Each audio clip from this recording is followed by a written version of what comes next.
예, 안녕하세요. 방금 소개받은 김앤장 법률사무소 박정택 변호사라고 합니다.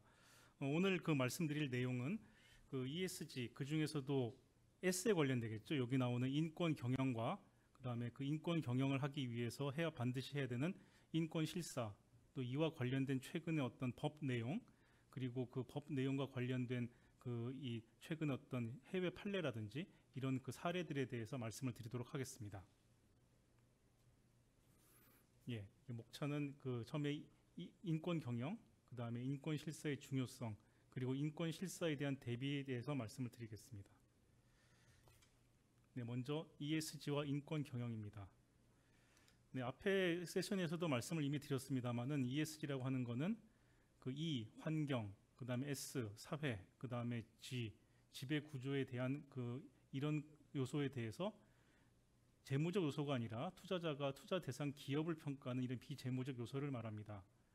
기존에는 주로 규제, 여기 나오는 것처럼 법원이라든지 검찰이라든지 아니면 이건 법을 통해 가지고 정부가 기업에 대해서 규제를 통해서 이 어떤 그 수준 내지는 그 법규를 지키고 하는 것들을 요구했던 거에 비해서 최근에 ESG는 이런 어떤 그 이 규제 기관에 의한 것이 아니라 오히려 민간, 주로 투자자라든지 이해관계자들이 일정한 수준을 요구하는 이런 거를 말합니다.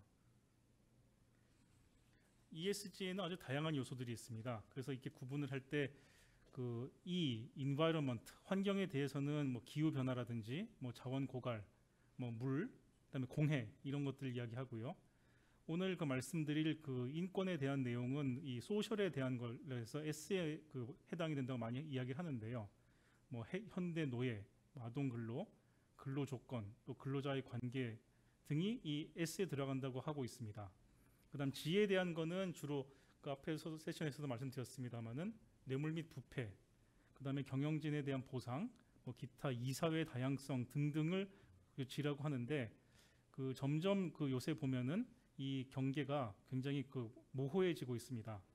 예를 들면은 뒤에 말씀을 드리겠습니다만은 기후 변화나 아니면 공해로 인해 가지고 이 결국은 구성원들, 예를 들어 근로자라든지 아니면 이 시민들이라든지 피해를 주는 경우에는 E와 S가 어느 순간에 벌써 그 두 가지 이슈가 동시에 발생을 하는 거고요.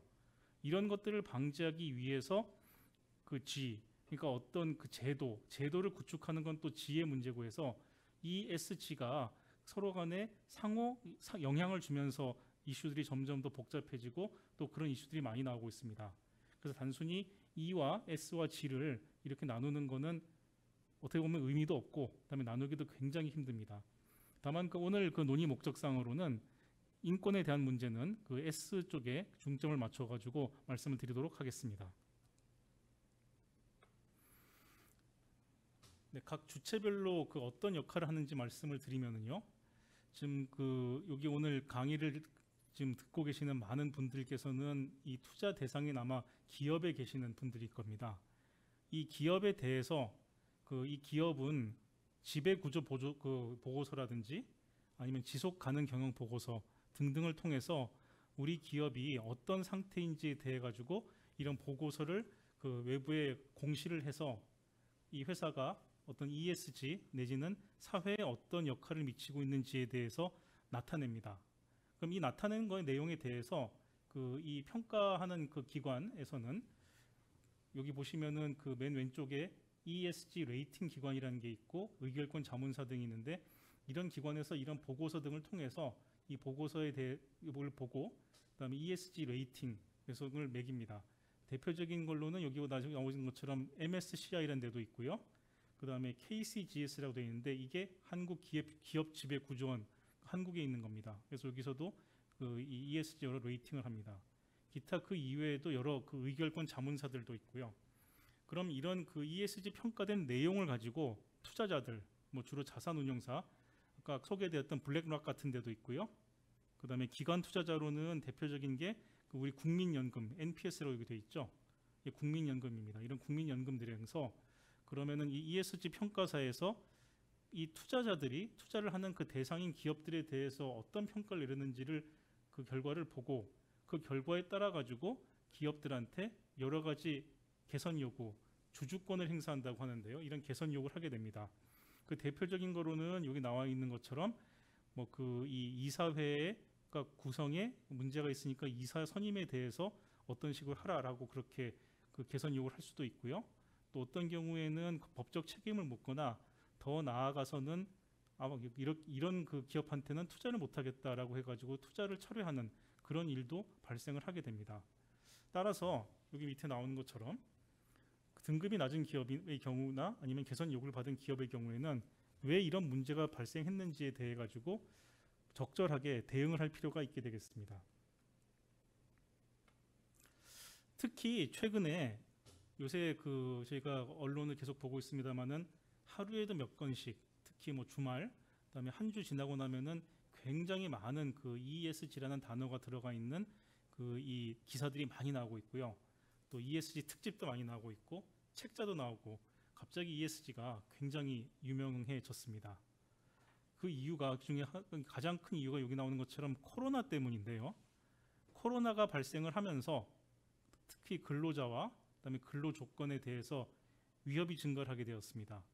예를 들어 뭐 근무를 하다가 코로나에 걸릴 위험이 있기 때문에 전부 재택을 해야 된다든지 아니면은 코로나로 인해서 그 많은 사람들이 특히 자영업자 같은 경우에 영향을 받는다든지 또 이렇게 하다 보니까 공급망이 붕괴가 되고 또 그렇게 돼가지고 요새는 K자 곡선이라고 하지 않습니까?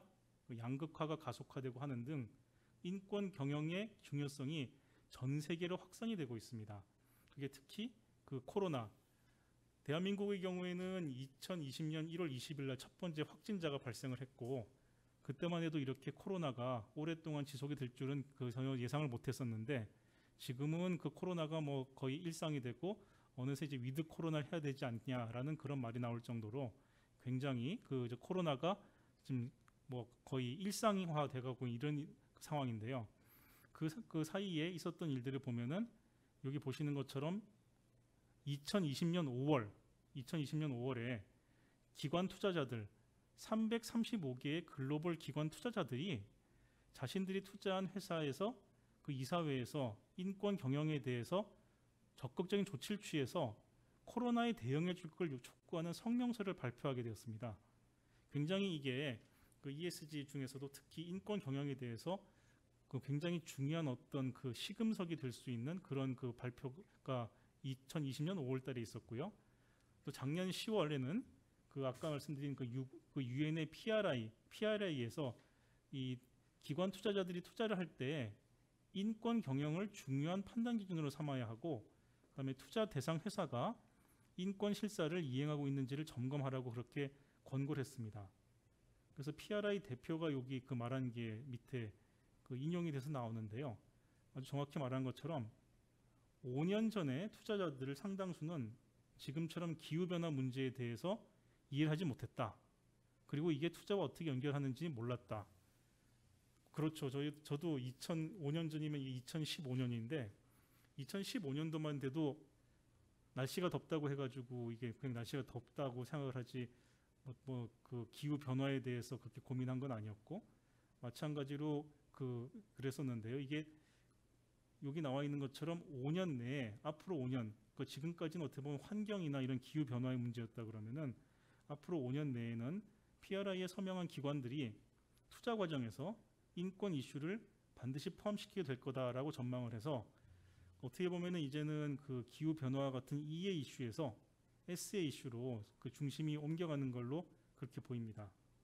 기후 변화 관련해 가지고 최근에 들은 이야기에 의하면은 여러분들 독도는 우리 땅이라는 저희 노래 있지 않습니까? 그게 보면은 이제 경상북도 울릉군 해서 쭉 노래가 나오는데요. 예전에는 처음에 이 노래가 나왔을 때 이제 정광태라는 이제 가수가 이 노래를 불렀을 때는 당시에 이 독도의 평균 기온이 11도라고 나옵니다. 최근에 이 독도는 우리 땅 가사가 바뀌었다고 합니다. 기온이 11도에서 평균 기온이 13도로 노래 나온 지가 한 30년이 조금 넘었는데 그 사이에 지금 평균 기온이 2도가 올라갔다고 합니다. 평균 기온 2도가 올라온 게 굉장히 큰 변화거든요. 그만큼 지금 느끼시는 것처럼 날씨가 더워졌고 그 사이에 동해의 바다의 평균 기온이 올라가다 보니까 동해에서 이미 명태가 안 잡히고 명태가 사라진 지가 한 10년이 넘었다고 그러고요. 그래서 지금 명태들이 다 지금 저쪽 러시아 쪽에서 잡히고 있다고 합니다. 그래서 더 이상 이제 그 동해가 명태의 어떤 산지가 아닌 그런 쪽으로 기후가 변화하고 있는데, 과거만 해도 이렇게 관심을 안 가졌었는데 그 이야기 들으니까 이 기후 변화가 굉장히 큰 문제구나 하는 생각이 들었습니다. 인권 이슈는 여기 보시는 것처럼 역동성, 다양성 이렇게 돼 있고, 여기 나와 있는 거는 이제 2019년에 나와 있는 아까도 소개되었던 법무부의 인권 경영 지침에 따라 가지고 각 산업별로 어떤 인권 이슈들이 있는가인데요. 이게 인권이다 보니까, 그리고 이 각 산업별로 거기에 종사하는 그 이해 관계자들, 그다음에 종사자들이 다 서로 다른 일을 하기 때문에 거기에 따라서 각 산업별로 굉장히 다른 이슈들이 있게 됩니다. 예를 들어 가지고 그 이 탄소 중립이라는 어떤 이슈, 여기 나오는 게 아닌 탄소 중립의 이슈 같은 경우에는 탄소를 더 이상 안 쓰도록 어떤 일을 해야 되는가라는 거기 때문에 거의 어떤 그 산업별로 모두 공통적으로 뭐 전기차를 쓴다라든지 아니면은 그 뭐 이 태양열 에너지, 다른 에너지를 쓴다든지 대체 에너지 쓴다든지 하는 그런 고민을 하게 되는데요. 그게 아니라 여기 그 산업별로는 이제 인권의 문제에서는 그 사람이 하는 일에 대한 문제이기 때문에 각 산업별로 굉장히 포커스가 다릅니다. 이게 굉장히 중요한 것이, 나중에 인권 경영을 하거나 특히 인권 실사를 할 때 각 산업별의 어떤 특성을 반드시 고려해 가지고 인권 실사를 해야지, 그 이 어떤 공통적인 기준에 의해 가지고, 물론 공통된 부분도 있을 수 있습니다만은 그거 이외에 다른 어떤 이 특성들을 반드시 고려해야만 의미가 있는 인권 경영이 되고 인권 실사가 되기 때문에 여기서는 그 이 산업별로 구분을 지어놨습니다. 대표적으로 보면은 이제 금융업 같은 경우에는 이제 어떤 대출 기준이나 부패 이런 부분들을 중요하다고 했고요. 정보통신에 있어가지고 제일 중요한 문제는 그 프라이버시, 개인정보, 개인 데이터 보호의 문제입니다.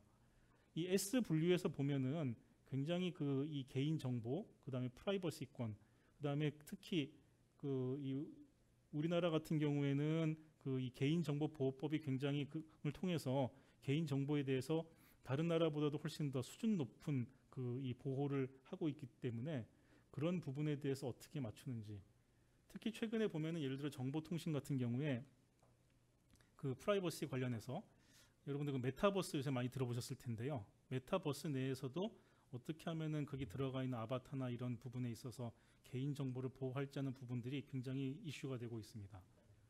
건설의 경우에는 물론 이제 건설 현장에서 이 노동자의 안전 보건 관리가 문제가 되고, 최근에 그 중대재해처벌법이 이제 내년 1월부터 시행이 되게 됩니다.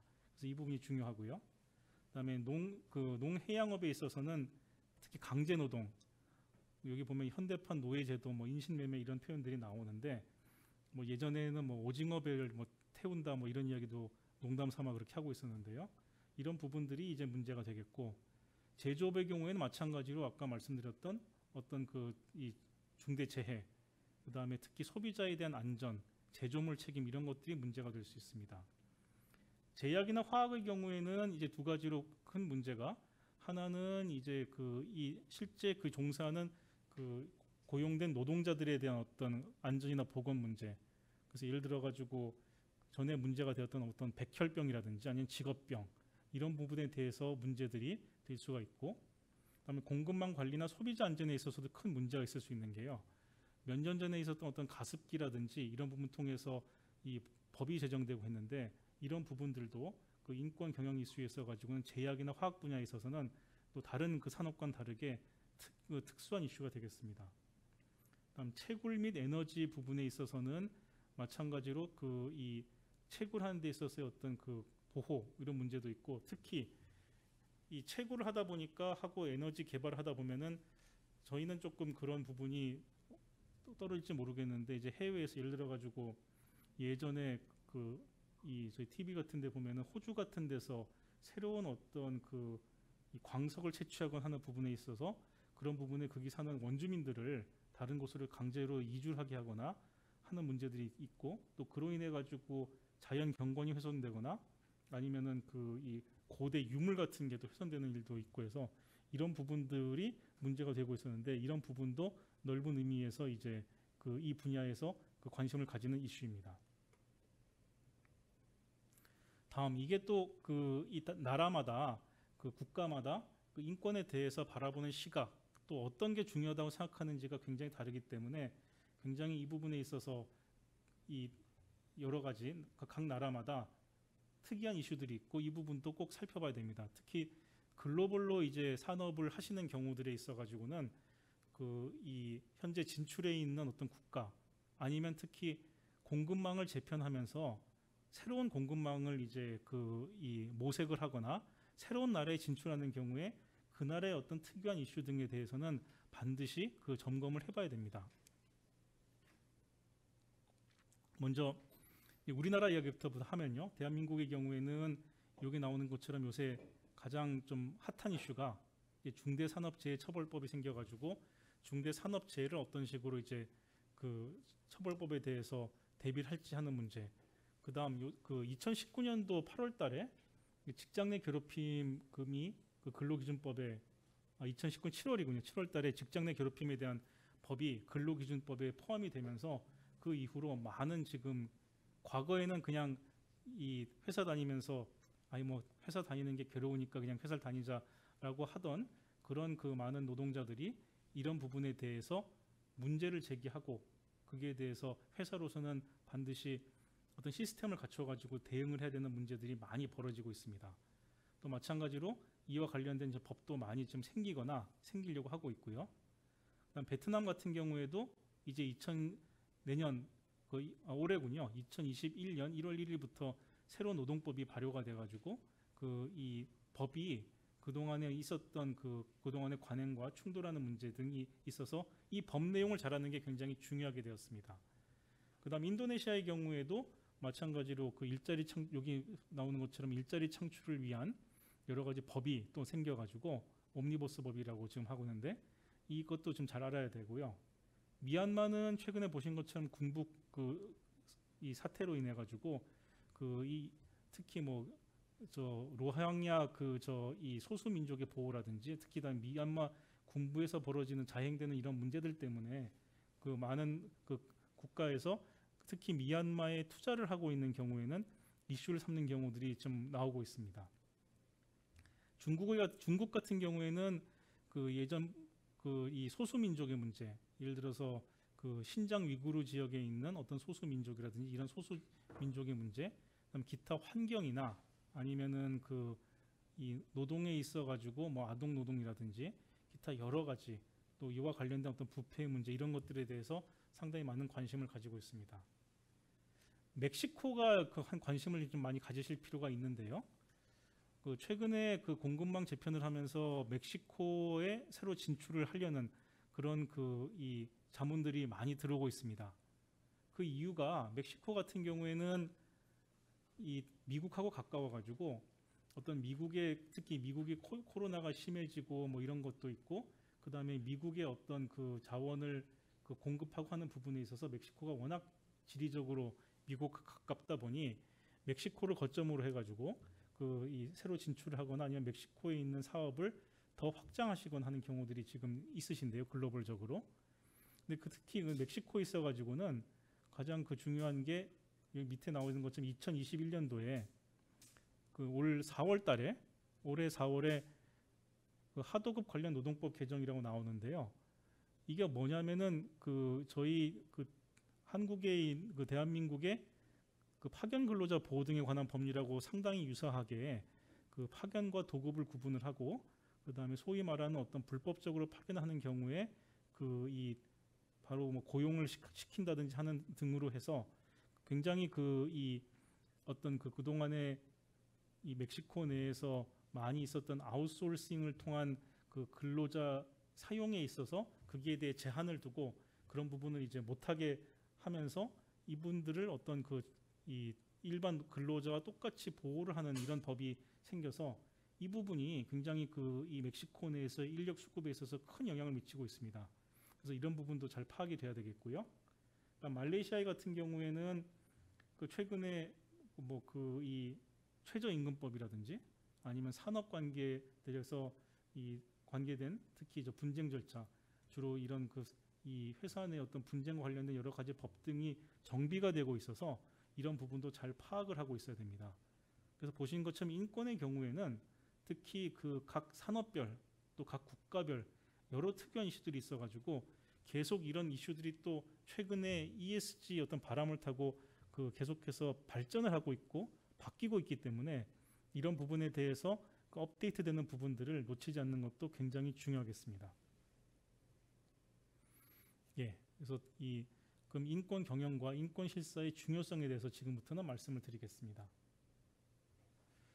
아까 앞에 시간에 실장님께서 많이 말씀을 해주셨을 텐데요.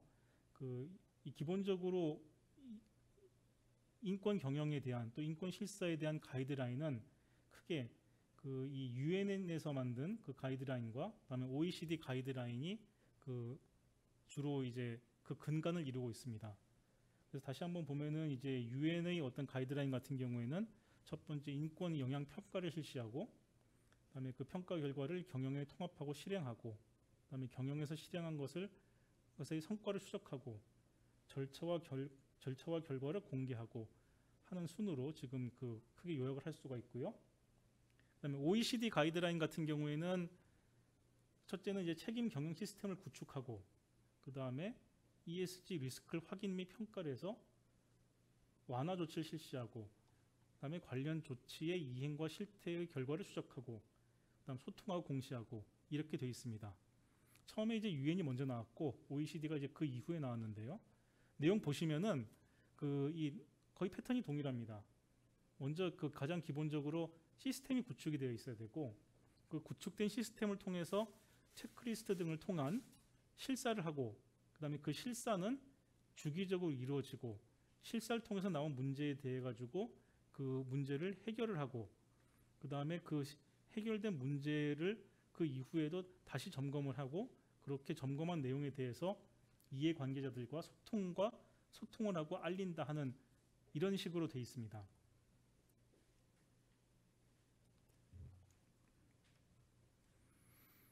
예, 그래서 좀 다시 말씀드린 것처럼 인권 경영 시스템 구축에 있어 가지고 고려가 돼야 할 사항은 크게 보면은 이제 시스템을 구축을 하고, 그러니까 ESG 전담 조직을 통해서 그 조직에서 예를 들어 가지고 이 회사 내에서 요새 ESG 위원회를 많이 만들고 계신데, 그럼 그 ESG 위원회에서 인권 경영을 어떻게 할지, 그다음에 인권 실사는 어떻게 할지 하는 어떤 시스템을 구축을 해 놓으셔야 됩니다.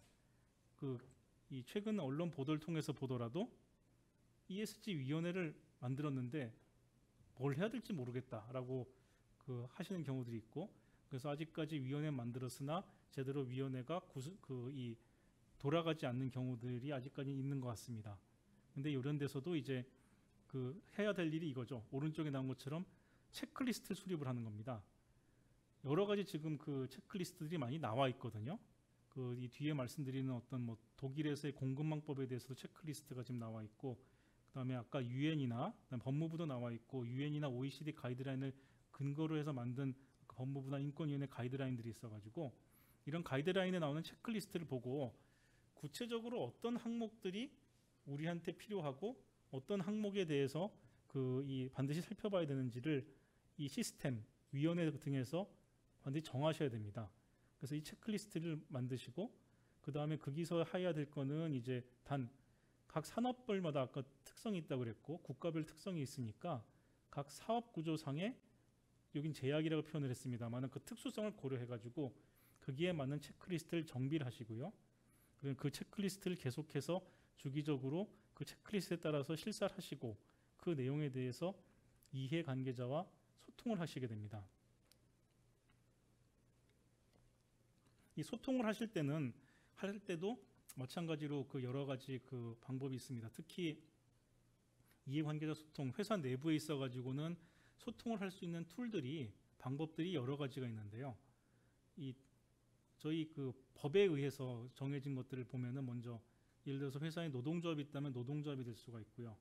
그 다음에 회사 내에 30인 이상 근로자가 한 사업장 내에 있으면은 반드시 노사 협의회를 설치하셔가지고 노사 동수의 인원이 서로 간에 3개월에 한 번씩 반드시 만나서 대화를 하게 돼 있지 않습니까? 그럼 그 노사 협의를 이용할 수도 있고, 또 노사 협의회 내에 고충처리위원회를 반드시 설치하게 돼 있으니까 그 고충처리위원회를 통할 수도 있고, 그 다음에 이 산업안전보건위원회도 반드시 30인 이상의 경우에는 설치해야 되고, 그다음 해야 되니까 이런 부분에 있어서도 산업안전보건위원회를 통해 가지고 어떤 산업안전에 대한 내용을 또 소통을 하고 하는 등 여러 가지 다양한 소통의 방법들이, 회사 내 소통의 방법들이 법으로 정해져가 있고요. 그다음에 그 이외에 회사 외에 예를 들어서 여기 나와 있는 것처럼 뭐 소비자라든지 인권단체한테 어떤 식으로 지속적으로 소통할지에 대해서는 그 방식을 그 이 시스템을 통해서 그 이 정해 놓으실 필요가 있습니다. 그래서 이 법무부에서 2019년도에 만든 인권 경영 지침안, 앞에 그 시간에서도 소개가 된 걸로 알고 있는데요. 여기에 보시면은 그 이 인권 경영 그 하고 이 어떻게 그러면은 인권 경영을 할지, 뭘 해야 되는지에 대해 가지고 여기 나오는 것처럼 이제 쭉 나오는데요. 또 거의 지금 그 유엔이나 아니면 OECD의 내용하고 거의 지금 그 유사한 내용입니다. 뭐 여기 나오는 것처럼 2항에 나온 것처럼 인권 경영 체계 구축, 그 다음에 그러면 인권 실사를 하는 과정, 그 다음에 그러면은 이 문제가 됐을 경우에 구제 절차는 어떻게 수립하고 시행하고, 그 다음에 산업별로는 뭘 해야 되는지, 이렇게 지금 구성이 되어 있는데요.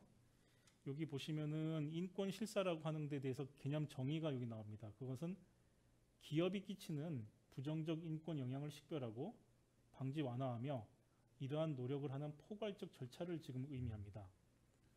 여기 보시면은 그 인권의 개념이 점점 확대되고 있어가지고 그 실사의 대상이 여기 뭐 영어는 레이버 돼 있는데 어떤 뭐 노동, 근로 조건뿐만 아니라 그 이 근로자의 어떤 건강, 산업 안전, 보건, 그다음에 근로자들이 어떤 마시는 물이나 어떤 보건 위생, 그다음에 기후, 심지어는 기후 변화에 이르기까지 점점 확대돼 가고 있어가지고 아까 앞에서도 계속 저희가 거듭해서 말씀드린 것처럼 인권 실사가의 그 개념이 점점 그 E와 S의 어떤 경계가 허물어지고 두 가지를 모두 다 봐야 되는 것들이 많이 늘어나고 있습니다. 그 실제 사례는 뒤에서 또 보겠습니다. 이 중에서 제일 그 이 ESG의 어떤 그 실사, 영어로는 듀 딜리전스라고 그러죠. 실사에 대해 가지고 가장 활발하게 추진을 하는 데가 EU입니다. EU에서는 그 2021년 내로 ESG 듀 딜리전스 체계, ESG 실사하는 체계를 구축을 하는 거를 거의 어떤 법제화하기 위해서 지금 그 굉장히 노력을 하고 있습니다. 그래서 이 내용을 보면은 마찬가지로 ESG와 관련돼서 실사를 하고, 그 다음에 ESG에 대해서 부정적 영향과 관련된 어떤 고충을 처리하고 구제 절차를 마련하고, 그 다음에 이 절차의 전 과정에 스테이크홀더, 그러니까 이해관계자의 의견이 반영이 될 수 있도록 계속 이 하는 거를 지금 법안으로서 제출을 하려고 하고 있고요. 중요한 거는 이건 단지 EU, 그다음에 EU에 소속된 국가의 회사뿐 아니라 이런 회사들하고 협력 관계에 있거나 아니면 외국 회사라고 하더라도 EU에다가 상품이나 서비스를 판매하는 이런 그 외국 회사들의 경우에도 똑같은 기준으로 이런 그 ESG 실사를 할 의무를 지금 부과하려고 지금 EU에서 준비를 하고 있습니다. 그래서 지금 이 내용이 나오면은 지금 굉장히 저희가 검토를 잘해서 특히 유럽 관련된 EU 국가들과 거래가 있으신 그런 기업들의 경우에는 이 내용을 잘 아실 필요가 있습니다. 이 보시면은 중요한 내용이 어떤 기업 활동이 초래한 ESG의 어떤 부정적 영향에 대해서 이 부정적 영향에 대해 가지고 이 법에서는 그게 자기 의무든 부자기 의무든 간에 상당한 주의를 다했더라도, 여기 나오는 것처럼 상당한 주의를 다했더라도 손해가 발생했을 것이라는 사실을 입증하거나 아니면 모든 주의를 다했다는 사실을 오히려 기업 쪽에서 입증을 해야만 손해배상 책임을 면제할 수 있는 굉장히 엄격한 손해배상 책임을 규정을 하고 있습니다. 따라서 앞으로는 그 EU 관련돼서 이 법이 나오게 되면은 그 ESG 관련된 실사를 반드시 유럽에서 EU가에 가입돼 있는 국가들에서 실시하실 때에는 이 반드시 실사를 하셔야 되고 또 거기에 따른 어떤 조치들, 시스템을 구축하고 그다음에 실사를 하고 실사에서 나온 문제들을 계속해서 고쳐나가고 하는 것들을 하지 않으면은 나중에 오히려 그 손해배상을 물을 수도 있는 이런 그 가능성도 있기 때문에 이 내용은 나중에 나오게 되면은 저희가 잘 봐야 될 것 같습니다. 그다음 여기 관련돼서 그 손해배상 개별적으로 누가 손해를 봤다고 한 사람이 손해배상을 청구하는 것 이외에 벌금이나 제재는 이거는 국가에서 할 일이기 때문에 개별 그 EU 개별 회원국들한테 이거는 맡겨져 있습니다. 이거는 그 나중에 EU에서 그 속속돼 있는 국가에 사업을 하시는 경우에는 그 국가에 어떤 법이 있는지는 또 그래서도 마찬가지로 살펴봐야 됩니다. 실제 법들이 만들어진 경우들이 있습니다. 특히 인권 실사와 관련된 그 법적인 의무를 이렇게 정해놓은 나라들이 지금 있는데요. 지금 약간 순서를 보시면은 그 맨 오른쪽에 있는 영국이 어떻게 보면 제일 먼저 이런 법을 만들었습니다. 여기 보면은 이름이 영국에서는 2015년 3월달에 Modern Slavery Act라고 해가지고 한국어로 번역을 하면 이제 현대판 노예법이라고 돼 있어서 이게 뭐냐라는 건데 여기서 중요한 거는 결국은 밑에 나온 것처럼 공급망의 투명성에 관한 지침을 제시를 함으로써 그 기업뿐 아니라 기업이 그 거래를 하는 그 공급망에 있어 가지고 예를 들어서 그 과거에 있었던 사례 같은 경우에 보면은 매년 이런 어떤 공급망에 있어서 이런 현대판 노예라고 할까요? 이런 것들이 문제가 되는 사례들이 올해처럼 이제 올림픽이 열리거나 아니면 4년마다 월드컵이 열리는 경우에 문제가 되는데요. 과거에도 아마 이 기억하시겠습니다만은 이 월드컵이 열리는데 축구공을 만드는데 월드컵 이제 공인구를 만드는데 그 공인구가 어떤 그 아시아에 있는 어떤 나라에서 만들어진데 그게 알고 봤더니 아동들이 만들고 있다.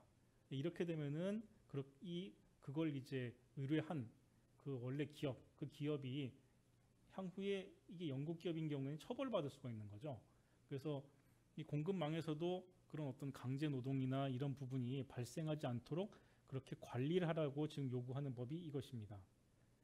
그 이후에 이 왼쪽으로 올라오시면은 그 프랑스에서는 2017년도에 인권실사 의무화법이 생겨가지고 프랑스 내에 5,000명 이상의 직원을 두고 있거나 아니면 전 세계적으로 10,000명 이상의 직원을 두고 있는 대기업을 대상으로 해서 이 기업들의 경우에는 인권실사를 의무화하게 돼 있는데 그 인권실사의 어떤 그 대상이 이런 아까 말한 어떤 프랑스계의 어떤 대기업뿐만 아니라 이런 기업들이 진출한 해외 자회사, 그 다음에 이런 기업들과 거래하는 공급업체, 하청업체의 경우에도 인권실사를 그 의무화하도록 그렇게 이 모기업에서 하도록 요구를 하고 있어서 사실은 이 법에 의하면은 이미 이 법의 적용을 받는 한국 기업들이 있으실 겁니다. 예를 들어서 프랑스 대기업의 한국 자회사라든지 아니면 그런 프랑스 기업과 서로 지금 거래를 하고 있는 경우에는 그 이 법이 적용이 될 가능성이 있습니다. 그래서 관련돼 가지고 프랑스 대기업으로부터 알게 모르게 뭐 이런 것들을 혹시 이 회사에서 하고 있는지 알아보자라고 그런 서신을 받으셨을 수도 있고요. 그래서 이게 이런 배경이 있습니다. 그 다음 2019년도 5월달에 네덜란드에서는 아동노동실사법이 제정이 돼가지고 이 공급망 내에서 아동노동을 아까 들었던 얘기처럼 그렇게 아동노동을 통해 가지고 물건을 싸게 제작하는 이런 일이 없도록 그렇게 지금 하라고 지금 법에서는 정해져 있고 그다음에 여기에 이 법을 위반할 경우에는 상당한 과태료나 심지어 형사처벌까지도 가능하게 그렇게 되어 있습니다. 전에 제 강의할 때는 여기까지 딱 말씀을 드렸는데 이제 불과 이제 거의 한 2개월 됐네요. 이제 독일에서 2012년 6월 11일에 공급망 실사 의무화 법안이라고 이런 법이 사실 그 법 명은 이것보다 훨씬 길고 독일어로 되어 있습니다만은 이 법이 통과됐습니다. 독일 의회에서.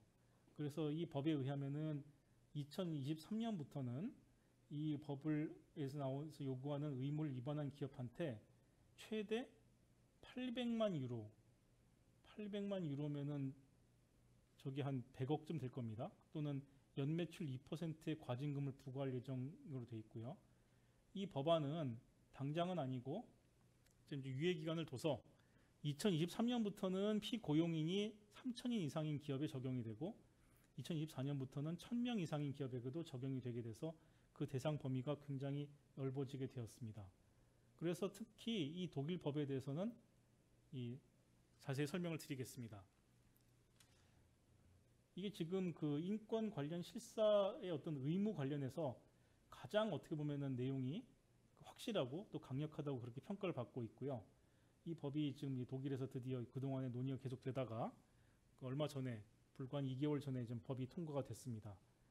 문제는 이 법이 아까 말씀드린 어떤 그 독일에서 그 전체 그 직원 수가 3,000명이 넘는 기업에만 해당이 되는 게 아니라 거기서 말하는 그 3,000명이라는 숫자가 국내외를 다, 그 독일 내외를 다 포함하는 그런 숫자이고요. 그 다음에 이 법에서는 이들 공급망에 속해 있는 기업들한테도 이게 적용이 된다라고 지금 하고 있습니다.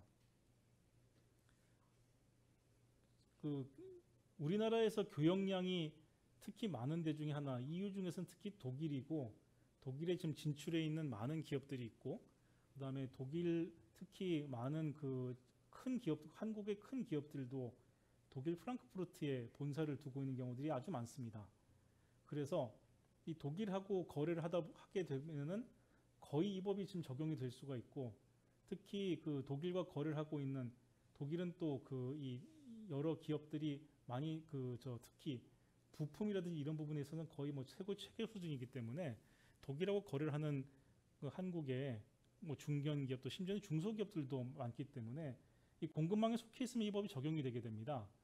그래서 조만간에 그 이 독일 그 회사를 독일 특히 뭐 이 회사의 어떤 한국 자회사 등을 통해서 서신을 받으실 수가 있습니다. 그래서 이런 것들을 해야 된다라고 하는 거고요. 그래서 여기 보시면은 해야 되는 내용이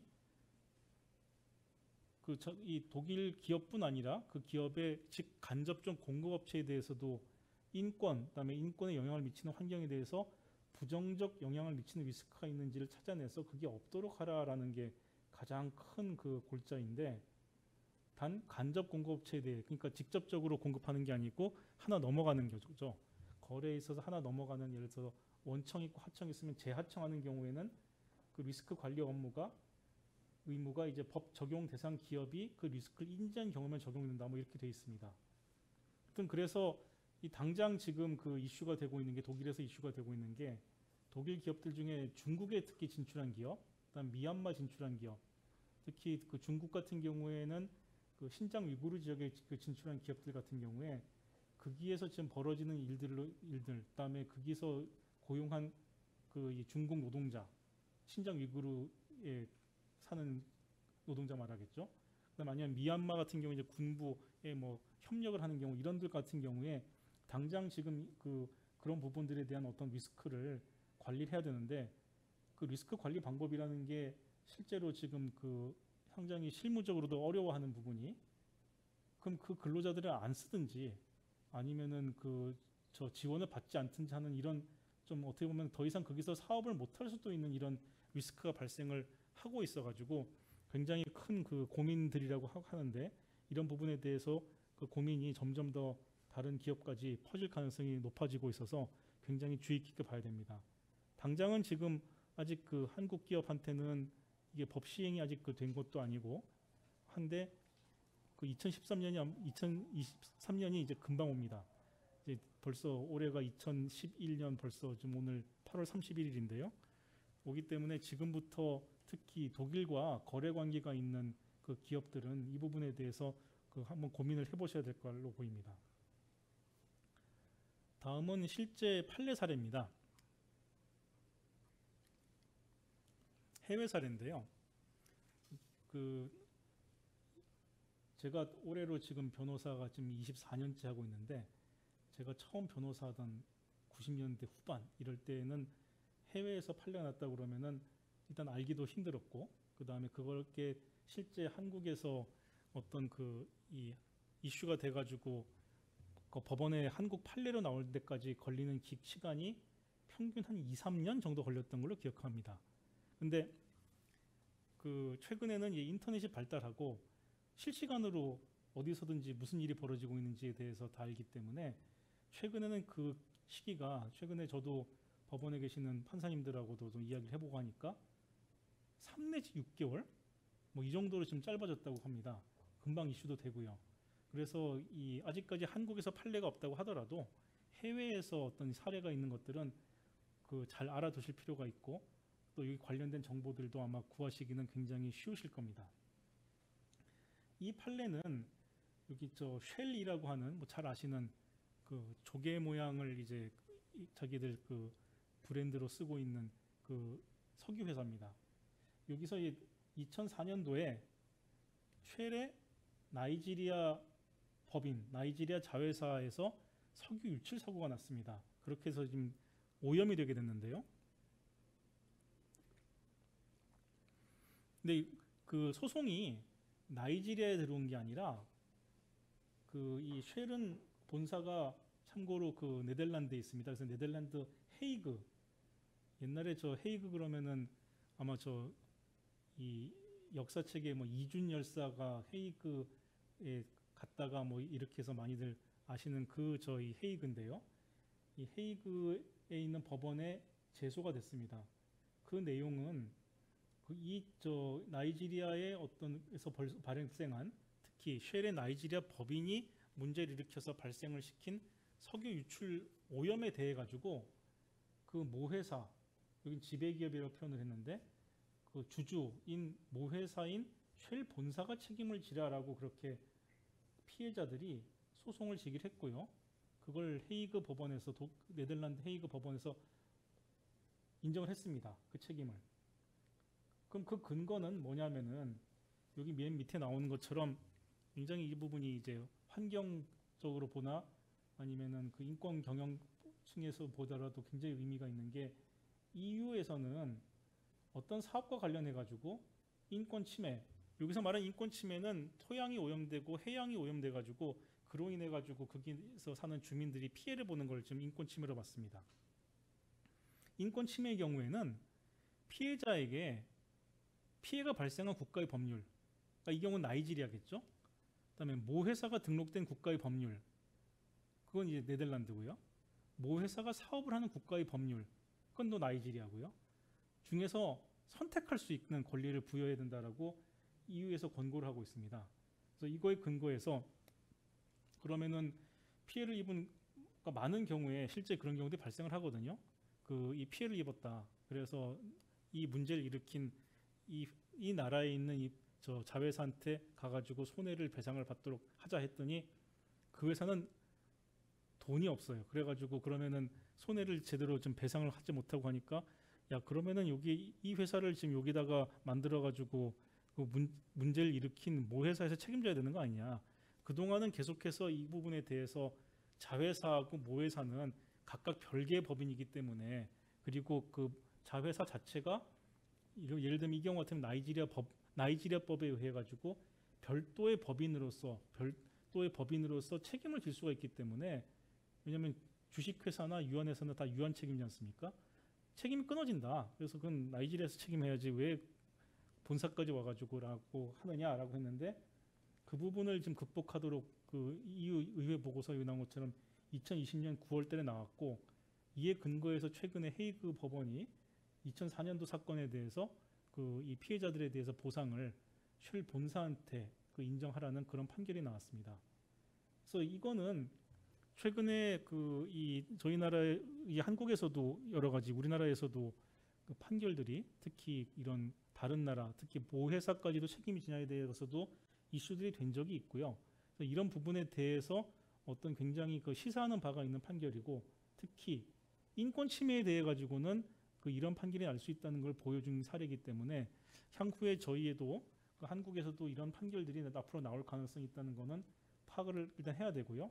또 당장은 그 이 유럽에서 그 사업을 하시는 경우에는 그 이런 부분에 대해서도 알고 계셔야 합니다. 실제 여기 이외에도 그 프랑스에서도 한국의 어느 모 기업 상대로 이 시민단체들이 그 민형사 고소 고발을 한 사례들이 있습니다. 그 사례 같은 경우에도 그 이유가 프랑스에서 어떤 그 회사가 만든 물건을 팔고 있는데 알고 봤더니 그 물건들은 베트남에 있는 어느 공장에서 제조가 되었고, 근데 베트남에서 알고 봤더니 저 공장에서는 아동 노동을 사용을 하고 있었고, 그래가지고 만든 물건인데 이 한국 회사가 프랑스에서 물건을 팔 때 그 어디에서도 우리는 그 굉장히 이 법을 잘 지키고 그다음에 인권적으로도 훌륭한 회사고 하는 식으로 광고를 하면서 물건을 팔았다.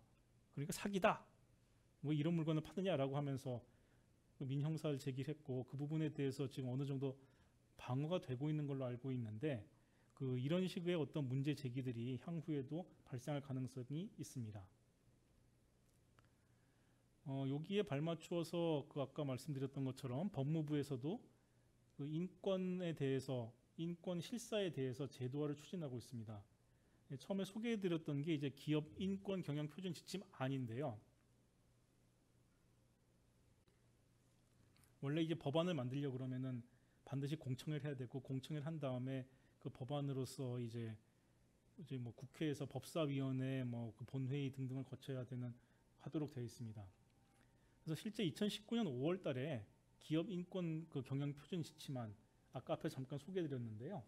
요걸 마련해가지고 이미 공청회도 수차례 했습니다.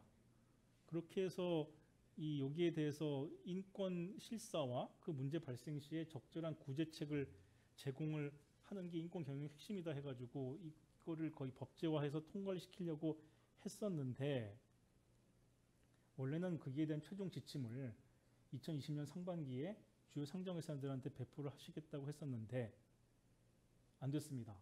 가장 큰 이유는 아까 말씀드린 대로 2020년 1월부터 코로나가 확산이 되면서 여러 가지 많은 다른 이슈들이 많이 생기고 해가지고 그 이후에 그 뒤에 다른 이슈들이 꼬리를 물고 해서 지금 아직까지 안 됐는데요. 일단 이런 상황입니다. 그래도 그 사이에 법무부에서는 이 UN 인권 최고 대표 사무소가 발표한 내용을 이 내용을 근간을 해가지고 기업의 인권 존중 책임 해설서와 성평등 관점에서 본 기업과 인권의 이행 원칙을 국문본을 2021년 4월, 지난 4월 달에 발간을 했습니다. 그래서 이 책이 지금 나와 있고요. 현재 지금 지난 6월 30일에 인권정책 기본법을 입법 예고하고, 그 다음에 온라인 공청회도 개최를 했습니다. 온라인으로 한 이유는 물론 코로나 때문이고요. 그 내용은 국가와 지방자치단체의 기업에서 기업의 인권 침해 방지를 위한 제도를 마련할 의무를 부과시키고, 그 다음에 기업은 경영활동하다가 발생하는 인권 침해 피해자의 권리 구제 수단을 마련하기 위해 노력한다라는 그런 의무를 부과하겠다는 이런 법이 현재 입법 예고되어 있는 상태입니다. 그래서 이 법이 어떻게 내용이 여러 법안과 함께 통과가 되는지에 따라서 향후 이 대한민국의 인권 정책과 인권 경영, 그다음에 인권 실사에 대한 내용들이 많이 확정이 될 걸로 지금 예상이 됩니다. 그다음에 이 인권 경영이 그러면 실제 어떤 식으로 기업들한테 영향을 미치는지에 대해서 말씀을 드리겠습니다.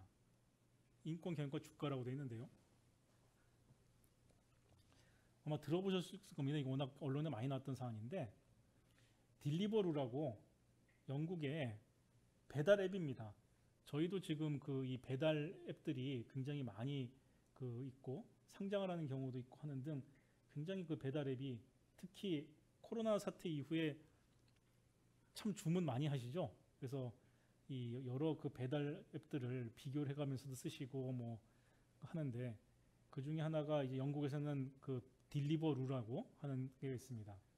이 딜리버하고 캥거루 합친서 로고도 이게 캥거루를 쓰고 있는데요.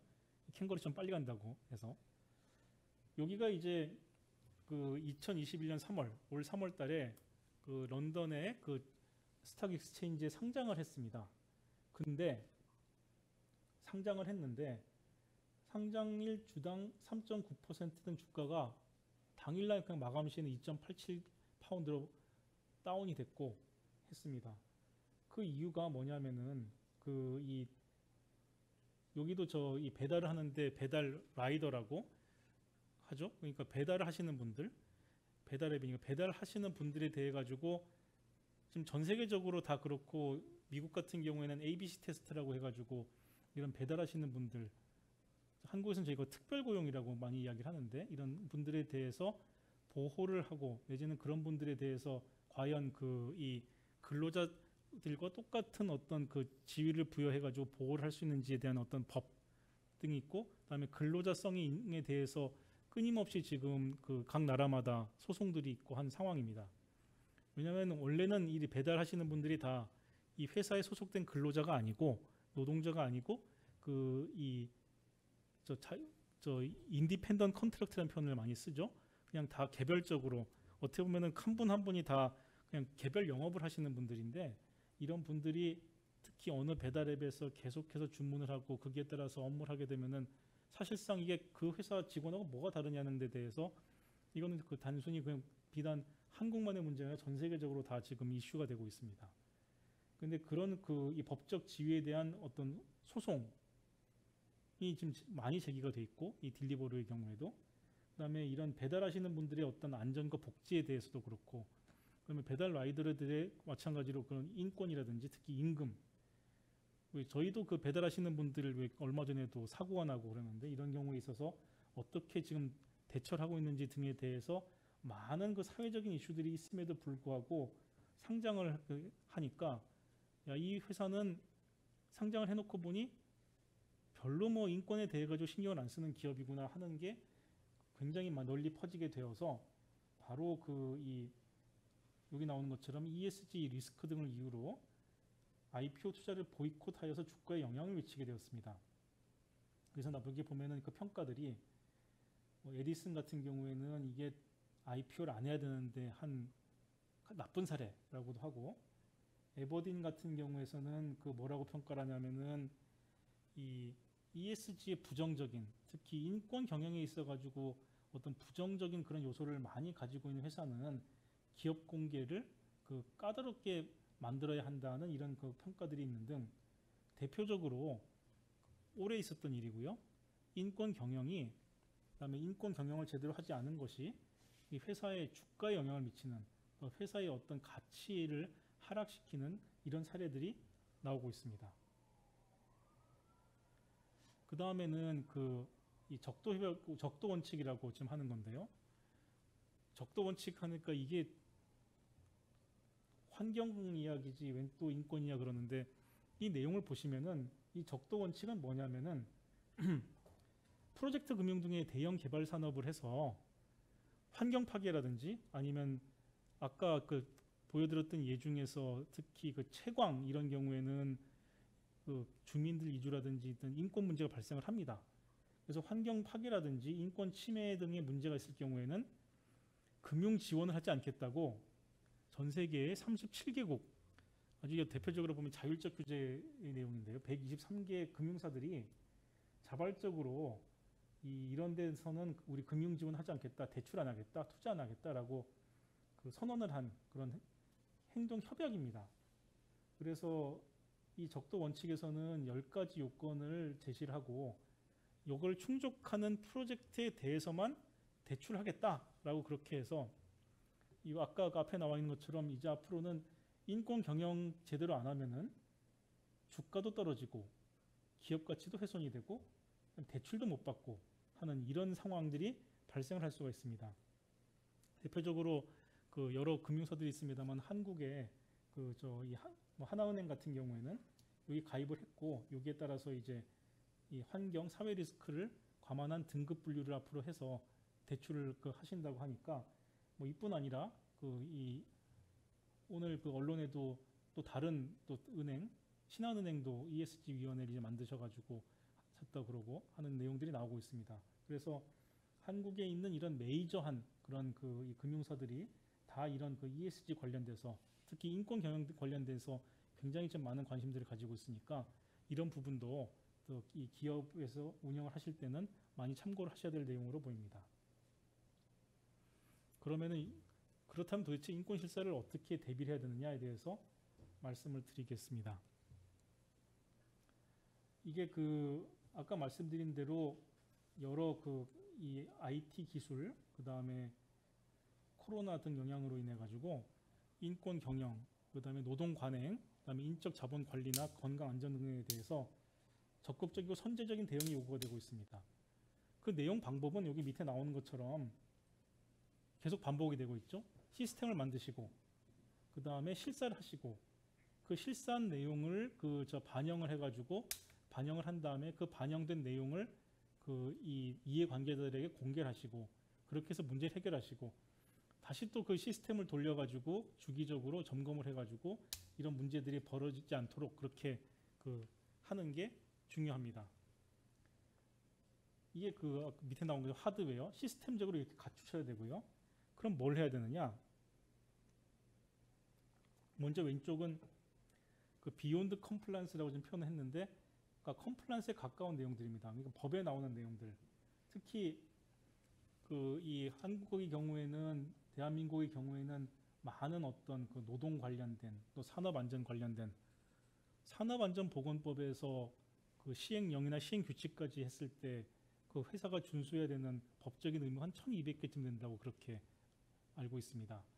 그처럼 많은 어떤 이 여러 가지 법적인 의무들을 다 하고 있는지, 그 다음에 그걸 더 나아가서 여기 보시는 것처럼 공급망 내에 인권 경영을 장려하는지 하는 부분도 지금 이 글로벌하게는 실사하는 대상에 포함을 시키고 있습니다.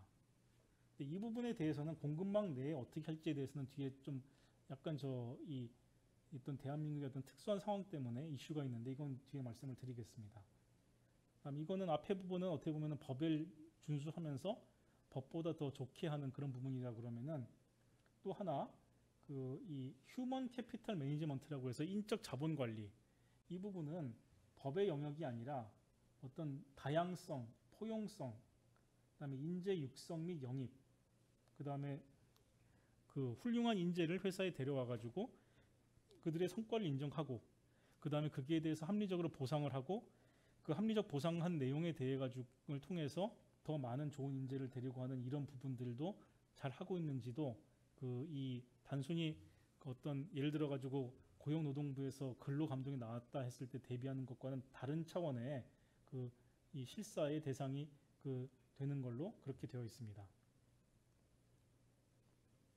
근데 이 ESG 이슈 중에서 PRI에서도 말하는 겁니다만은, 이 투자자들이 가장 평가하기 어려운 항목이 S다. 왜냐하면은 E 같은 경우에는 뭐 환경, 그러니까 환경에 대해서는 이게 객관적 데이터를 통해서 뭐 어떤 수준의 뭐 환경을 지킨다 하는 것들이 가능하고 한데, S의 경우에는 아까 드렸던 것처럼 산업별로도 특성이 있고 나라별로도 특성이 있고, 그다음에 기본적으로 이 마켓 데이터를 설정하는 게 굉장히 어렵기 때문에 S를 잘 한다는 게 뭔지에 대해서는 굉장히 어렵다라고 지금 하고 있고, 그 말은 그만큼 어떤 기준 같은 게 주관적인 수가 있습니다.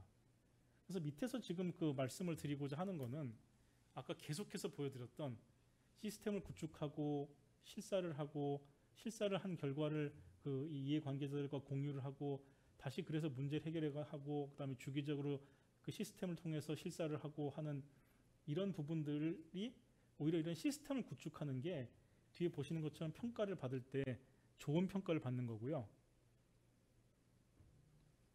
오히려 사고가 나는 부분, 예를 들어서 문제가 생기는 부분, 소송을 당하는 부분 같은 부분은 여기 8%로 나옵니다만은, 물론 그게 평가에 영향을 미칠 수 있습니다만은 그게 아주 결정적인 건 아니고 오히려 미미할 수 있다는 겁니다. 왜냐하면은 이 실제로도 가장 많이 받는 질문 중에 하나가, 아니 뭐 시스템 구축하는 거는 좋은데 그렇다고 사고가 안 날 수가 있느냐. 예를 들어 가지고 뭐 산재 사고가 날 수도 있는 거고, 아무리 교육을 하더라도 예를 들어서 예방 교육을 했는데도 불구하고 누군가가 일탈 행위를 해가지고 아니면 술에 너무 취한 나머지 사고를 치게 되면은 그 사고를 쳤기 때문에 우리가 평가 점수가 떨어지면 어떻게 되느냐라고 그렇게 걱정을 하시는 경우들이 많습니다. 근데 문제는 사고가 난 게 문제가 아니고 사고에 대해서 어떻게 대응을 하느냐가 좀 더 중요한 거고, 그렇기 때문에도 시스템이 있어야 된다는 겁니다. 그러니까 예를 들면은 아까 방금 예를 들은 어떤 성희롱 같은 문제도 성희롱 예방 교육을 회사에서 반드시 1년에 한 번씩 하도록 되어 있습니다. 그런데도 불구하고 누군가가 그런 행위를 하는 사람이 있다. 근데 보면은 그 회사 내에 시스템이 있어가지고 그러면은 그런 문제가 생겼을 때 그런 피해자는 어떻게 구제가 되고 누구한테 가서 이야기를 하고 그 다음에 그렇게 해가지고 조사를 한 결과 가해자에 대해 가지고 적정한 징계를 하고 하는 그런 시스템이 갖춰져 있고, 그 다음에 그런 부분들이 제대로 그 시스템이 돌아갔는지에 대해서 실사를 하고 그 다음에 교육을 또 하고 하는 등으로 해가지고 그런 사고가 났을 경우에 적절하게 대응을 하고 그 다음에 그런 사고에 대해서 대응을 제대로 한 결과 그런 사고의 빈도수가 줄어들고 하면은 그게 점수가 올라가는 거지, 사고가 났다는 그 자체가 중요한 게 아니거든요. 그래서 사고는 날 수가 있는 거고 사고는 어떻게 보면 피할 수가 없습니다. 그래서 그 사고가 났을 경우에 어떻게 대응하는지가 오히려 그 중요한 요소이기 때문에 그 점에 대해서는 그 잘 아시고, 그래서도 시스템이 있어야 된다는 겁니다. 그래서 이 모범 사례 분석을 통해서 다른 회사들 같은 경우에 그 어떻게 됐는지를 여기서 한번 보면은요. 지금 저희가 그 보여드리고자 하는 그 예는 그 이 비영리 기구인 기업 인권 벤치마크인 코퍼레이트 휴먼 라이츠 벤치마크라고 해서 CHRB라고 하는데, CHRB는 많이 들어보셨을 겁니다. 이 CHRB의 내용을 볼 거고요. 그다음에 MSCI에서 ESG 레이팅 코퍼레이션 서치 툴도 볼 겁니다. 그래서 이런 내용들을 통해서 그 어떤 내용들이 실제 반영이 되고 있는지를 보도록 하겠습니다. 그래서 이런 데 나오는 인권 실사 실무 절차를 보면은 먼저 아까 말씀드린 대로 시스템을 구축한 다음에 거기서 그 다음에 이제 실사 범위를 체크리스트를 통해서 정하셔야 되고 이해관계자를 확정을 하셔야 됩니다. 뭐냐면은 이 어디까지 실사를 할 것인가 의 문제인데요. 우리 회사에 있는 직원들만 할 것인가, 아니면은 기업과 계약 관계를 맺고 있는 거래 대상이 되는 당사자, 그러니까 임직원뿐만 아니라 공급망이나 소비자까지도 할 것인가, 만약 거기까지 한다 그러면은 누구까지 할 것인가 하는 문제들을 통해서 그 이해관계자를 확정을 하셔야 되고요. 그다음 그러면 이런 걸 해서 그럼 인권 실사를 우리가 이 시스템을 통해서 하는데, 그럼 회사가 할 것인지 직접 할 것인지, 아니면은 회사가 직접 할 경우에는 이게 무슨 셀프 실사가 돼가지고 거기에 대해서도 오히려 평가에 대해서 객관적이지 못한 얘기를 들을 수가 있으니 외부한테 맡길 것인지 하는 이런 부분에 대해서도 결정을 하시게 됩니다. 그다음 여기에 대해서 이제 정보들을 수집을 하고, 그다음에 비교 대상이라고 하는 거는 이 노동이나 산업안전, 환경 등 이미 법에서 기업의 의무가 정해져 있는 경우에는 그 법을 따라야 되고요. 그다음 아까 보셨던 것처럼 법 이외에 이 다른 어떤 제도적인 어떤 이 기업의 인원 구성의 비율이라든지 아니면 적정한 임금 수준 같은 경우에는 어디하고 비교할 것이 보셔야 됩니다. 이 기업에서는 그러면은 이 50% 그러면은 상위권을 우리를 볼 것인지 아니면 중위권을 놓고 볼 것인지 등을 통해 가지고 자기 비교 대상 그룹 기업들을 두고 거기에 따라서 이 내년 임금 수준을 정할 때 하시거나 참고하시는 경우가 있는데 그거하고 비슷합니다. 그래서 이런 비교 대상 수준을 수립하셔야 되고요. 그 다음에 거기에 따라 나오는 인권 영향을 분석을 합니다. 그 다음 이걸 아까 말씀드린 대로 어떻게 소통을 할지, 회사 내에 있는 그런 위원회들을 이용을 할지, 아니면 외부와서 소통을 할 경우에는 어떻게 할지에 대해서 하고, 그다음 거기에 따른 어떤 이 보고를 작성을 하게 됩니다. 그 중에서 지금 아까 앞에 시간에서도 소개가 됐었는데요. 이 CHRB 인권 경영 실사 평가 항목을 보시면은 이게 6단계로 되어 있고요. 이 6단계로 되어 있는 것 중에 그 4번째 보시면은 이 회사의 인권 실사, 인권에 대한 어떤 프랙티스, 관행이라고 할까요? 아니면 실무라고 할까? 이 부분에 대해서 보는 게 있습니다. 이걸 보시겠습니다. 그래서 이 HR 그다음에 인권에 대해서 평가를 위해서 좀 이 준비를 하고 이 CHRB에서 쓰는 어떤 평가표를 보시겠는데요. 이 평가표의 내용입니다. 그래서 이런 내용들이 그 아까 말씀드린 그 구축된 시스템 내에서 체크리스트에 들어가서 이 내용들을 가지고 이제 이런 부분들이 제대로 이행이 되고 있는지를 이제 보시게 되는데요. 첫째는 생활임금입니다. 생활임금에 대해서는 어떤 식으로 정하는지 평소에 노조와 그 정기적으로 협상을 통해 정하는지 하는 부분인데요. 이 생활임금이라고 하는 건 뭐냐면은 법으로는 최저임금만 주면 됩니다. 그리고 법으로는 자체 공급망 내에 있는 다른 회사들이 어떻게 임금 주는지는 사실은 그 회사가 관여하실 부분이 아닐 수 있습니다. 하지만은 이 회사 내에서 적정한 임금, 생활임금이라고 하는 거는 이 밑에 그 간단하게 설명이 나옵니다만은 과도한 연장 근로를 하지 않더라도 그 이 생활을 유지할 수 있는 수준의 임금을 말하는 걸로 이게 어떻게 정해지는지 회사에서 생활임금을 주고 있는지 임금이 적정하게 정해지는지 하는 걸 보게 되고요. 다음 자체 공급망 내에서도 다른 회사들도 어떤 식으로 생활임금이 그 지워지는지에 대해서 공급업자들한테 요구를 하게 됩니다. 근데 이 부분에 있어가지고 그 이 저희가 실무적으로 이 CHRB 평가에 대해서 저희가 내용을 소개를 해드리면은 질문들이 나오는 부분이 아시다시피 그 저희는 아까 잠깐 멕시코 얘기할 때도 나왔습니다만은 파견 근로자 보호 등에 관한 법률이라는 게 있고 그 다음에 그 이 회사의 공급업체나 협력업체 아니면 특히 그 저 이 외주를 준 업체 아니면 하도급 업체에 대해서 어떤 그 구체적인 지휘 감독을 이 하지 못하게 돼 있고 그 다음에 구체적인 지휘 감독을 만약에 한다 그러면은 그에 대한 형사처벌이나 아니면은 무엇보다도 고용 의무가 발생을 하게 됩니다. 근데 실제 그 이 불법 파견 내지는 그 이 위장 도급이라고 해가지고 법원에서 다퉈지는 많은 사례들을 보면은 법원에서 불법 파견이나 위장 도급으로 판단을 하는 가장 큰 그 저 여러 가지 요소들 중에 하나가 이 원청 회사가 하청 회사의 인사 노무 관리에 관여를 했는지 하는 부분입니다. 두 회사는 서로 독립이 되어 있어야 되고 원청 회사는 하청 회사한테 그 업무를 맡겼을 뿐이지 나머지 돌아가는 건 그 하청 회사에서 맡은 일을 알아서 하도록 해라는 게 법의 취지이고 현재 판례의 취지인데 저희가 이 ESG 등을 통해 가지고 평가 점수를 잘 받기 위해서 공급망 내에 있는 예를 들어서 원청 회사가 하청 회사한테 임금을 어떻게 주세요라든지 아니면 여기 나오는 것처럼 그 이 세 번째 나오는 것처럼 이제 공급망 전체 구조를 파악해가지고 주요 공급자들을 뭐 공개를 하고 거기에 대해서 이래라 저래라 하기 시작하면은 바로 이 불법 파견이나 아니면 위장 도급의 리스크도 생길 수가 있기 때문에 어떻게 하면은 현재 나와 있는 어떤 법, 그 다음에 판례의 를 피해서 피한다기보다는 저촉되지 않는 수준에서 이런 공급망 관리를 할지에 대해서는 좀 더 심도 있는 많은 고민이 필요할 걸로 보입니다. 인권을 감안한 구매 정책도 마찬가지고요. 그 다음에 물론 아동 노동이나 강제 노동은 금지가 돼야 되고 이거는 공급망에 있어서 만약에 이런 일이 있다 그러면 그건 범죄니까 그런 부분은 하지 말라고도 해야 되고 필요하신 경우에는 가까운 관청에 고발하셔야 될 수도 있습니다. 그 다음 또 하나가 중요하게 보는 게 결사의 자유하고 단체 협상 보장인데요. 이런 부분도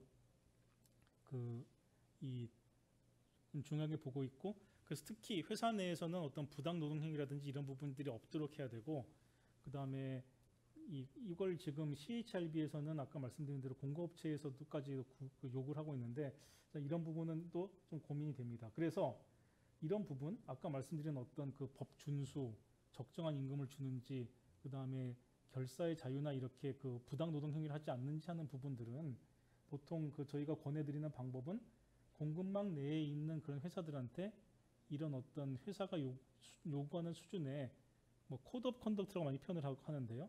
이런 거를 그 계약서 뒤에 붙여가지고 이런 거를 준수하길 바랍니다라고 보내는 방법이 많이 실제로 쓰이고 있습니다. 보건안전도 마찬가지고요.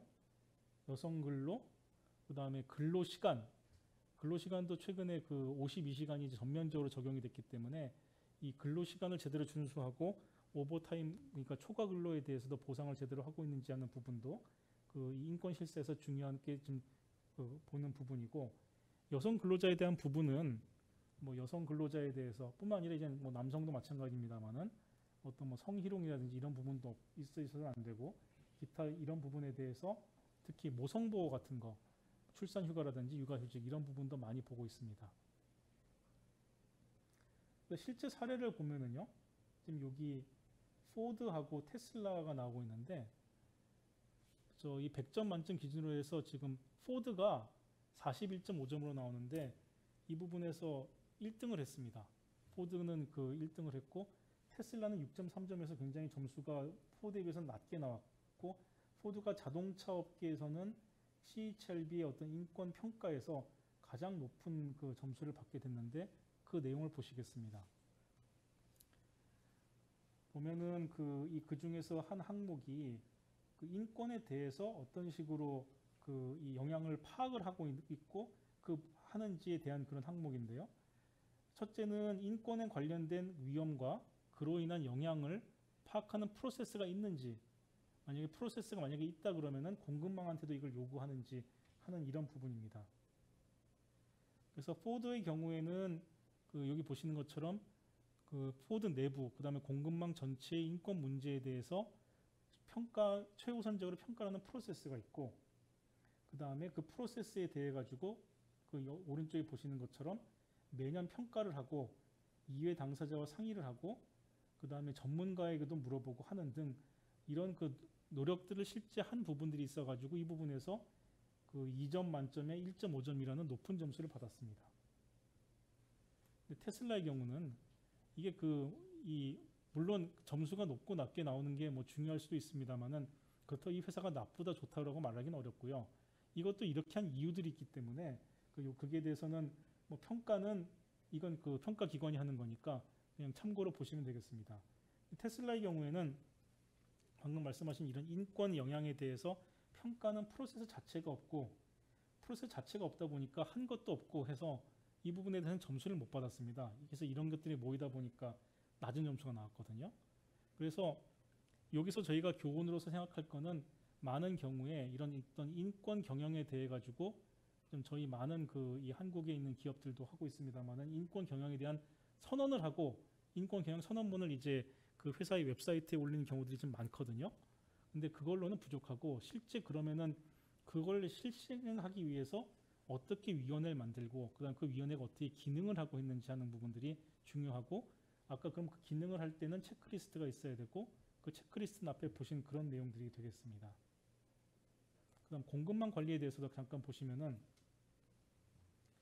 이 공급망 관리에서 이 CHRB에서 평가를 했던 내용이 그 공급망까지도 이 노동조합에 대해서 그냥 부당 노동행위 같은 걸 했냐 안 했냐 하는 부분들을 봤는데요.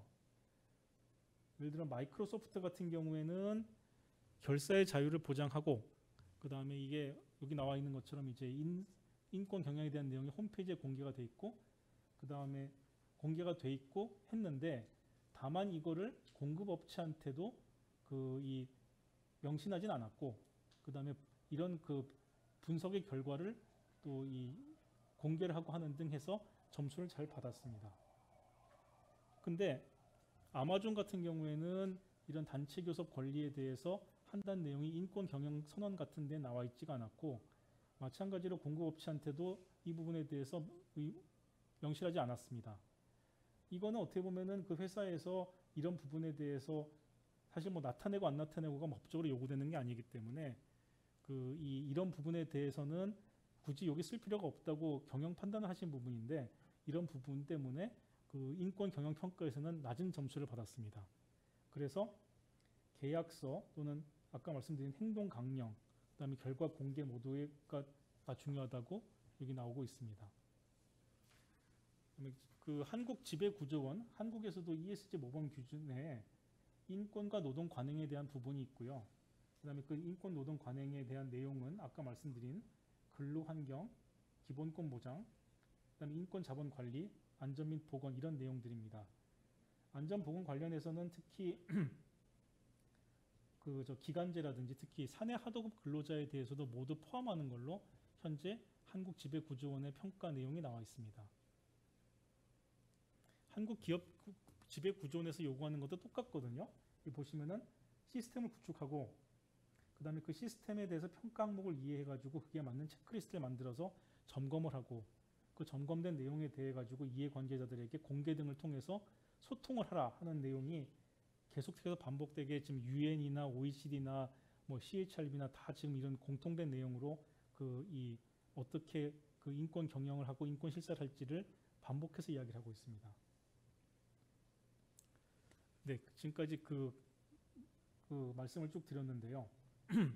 중요한 거는 이제 저희도 이런 한국에서도 기업들이 인권 경영에 대한 것들을 안 하실 수가 없고 지금 점점 더 법이 많이 만들어지고 있기 때문에 이 법에서 나오는 내용들에 대해서 파악을 하고 특히 글로벌하게 지금 기업 사업을 하시는 경우들의 경우에는 반드시 그 해외에 나와 있는 그 사례들도 꾸준히 좀 보셔야 되고 그다음 아까 저희도 지금 인권에 대한 그 법이 지금 저 공시가 돼 있는 등 현재 돼 있는 상황이기 때문에 여기에 대해서 잘 살펴봐야 됩니다. 그리고 무엇보다도 아까 계속 저희가 반복해서 몇 번을 말씀드렸습니다만은 인권 경영에 대한 시스템을 구축을 하시고 거기에 대해서 평가. 그러니까 중요한 거는 이렇게 보셔야 될 거예요. 우리 회사가 있는데 우리 회사에 어떤 투자자들이 있다. 그러면 우리 회사에 어떤 투자자들이 있는데 그 투자자들은 어떤 평가 기관의 평가를 주로 본다. 그럼 그 평가 기관의 평가에서는 인권 경영에 대해서 아니면 다른 이나 지에 대해서도 이런 요소들에 대해서 굉장히 중요하게 생각한다. 그러면 거기에 맞게 체크리스트를 만드셔가지고 거기에 따라 점검을 하시고 그 점검된 내용을 계속해서 업데이트 해가지고 공시를 하시고 하시는 게 이제 하셔야 될 일입니다.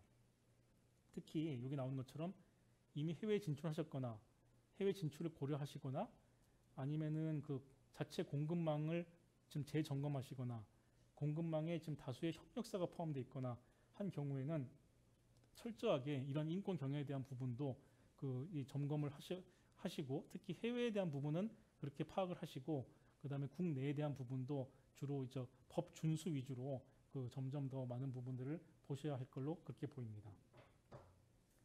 네, 여기까지 내용은 쭉 말씀드렸고요. 사전 질의를 받은 내용들이 있는데 거기에 대해서 보도록 하겠습니다.